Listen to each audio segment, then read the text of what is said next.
আগতে কৰ্দৈ টেঙা ৰ'দত শুকুৱাৰ ভিডিঅ' এটা আপলোড কৰিছিলোঁ মই আৰু সেইখিনি কৰ্দৈ টেঙাৰে আচাৰ কেনেকৈ বনাম সেই ভিডিঅ'টো আপোনালোকক দেখাম বুলি কৈছিলোঁ। আজি চাওঁ আহক মই সেই কৰ্দৈখিনি কি কৰিলোঁ।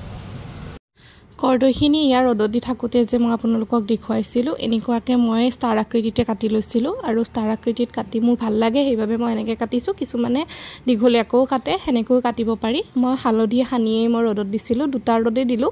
দুটা ৰ'দত দিয়াৰ পিছতে কৰ্দৈখিনি ধুনীয়াকৈ শুকাই গৈছে, মানে আচাৰ বনাব পৰাকৈ শুকাই গৈছে। মই হালধি অকণমান সানি লৈছিলোঁ। যদি হালধি সানি নলয় তেতিয়াও কোনো কথা নাই, হালধি নাসানিলেও এনেও কাটি কাটি এনেকৈ ৰ'দত দিব পাৰে। তাৰপিছত কেনেকৈ বনালোঁ চাওঁ আহক। মই এটা কেৰাহীত চব গুটি, জিৰা গুটি, ধনিয়া গুটি, দুটাকৈ ইলাচি আৰু 3টা শুকান জলকীয়া গৰম কৰি মানে ভাজি শুকানকৈ মই গুড়ি কৰি লৈছোঁ।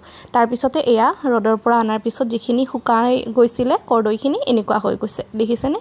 এনেকুৱা ধৰণৰ হৈ গৈছে। মই এখন পাত্ৰত লৈ লৈছোঁ, মানে কাঁহী এখনত লৈ লৈছোঁ।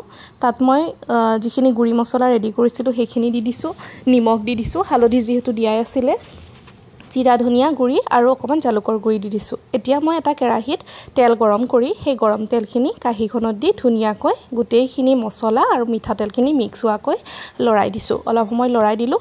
ইয়াতে কেইটামান কেঁচা জলকীয়া কাটি দিব পাৰে। তাৰপিছতে ৰেডি হৈ গ'ল, বটলত ভৰাই থলোঁ।